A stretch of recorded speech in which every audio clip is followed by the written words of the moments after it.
Hello दोस्तों, मेरे channel भजन रसधारा में आप सभी को स्वागत है। दोस्तों, कोई शुभ कार्यक्रम होता है तो पहले गणेश जी के आवाहन की जाती है और उनका भजन भी सुनी जाती है। तो चलिए, आज हम लोग भी बहुत प्यारा एक गणेश जी का भजन सुनेंगे।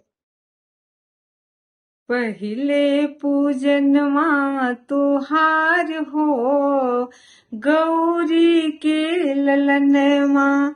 पहिले पूजनमा तुहार हो, गौरी के ललनमा।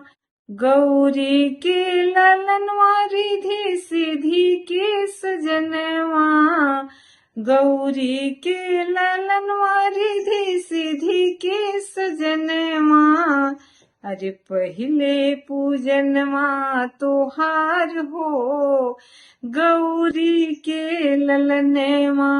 पहिले पूजनवा तोहार हो, गौरी के ललनवा। ब्रह्मा से पहिले विष्णु से पहिले, ब्रह्मा से पहिले विष्णु से पहिले, भोला से पहिले तोहार हो, गौरी के ललनवा। भोला से पहिले तोहार हो, गौरी के ललनवा। पहिले पूजनवा तोहार हो, गौरी के ललनवा।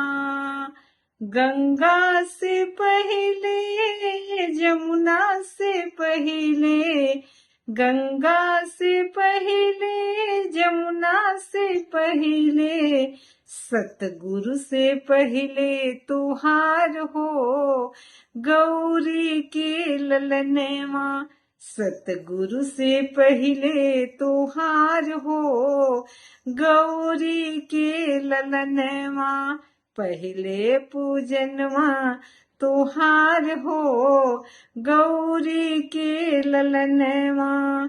गौरी के ललनवा रिधि सिधि के सजनवा।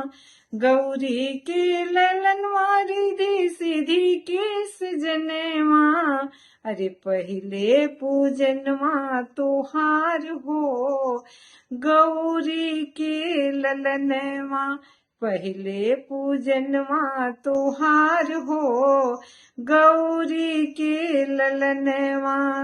चंदा से पहिले तारा से पहिले, चंदा से पहिले तारा से पहिले, सूरज से पहिले तुहार हो, गौरी के ललनवा।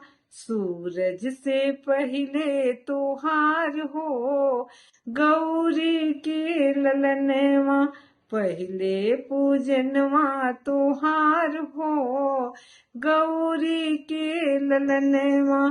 गौरी के ललनवा रिधि सिधि के सजनवा।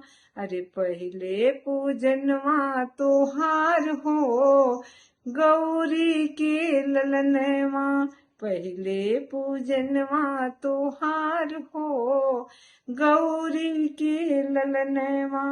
नमस्कार दोस्तों, कैसा लगा गणेश जी का भजन? अच्छा लगा हो तो कमेंट बॉक्स में एक बार जय गणेश जी जरूर लिखिएगा दोस्तों। फिर मिलते हैं कोई अच्छे से अच्छे भजन के साथ, तब तक के लिए नमस्कार।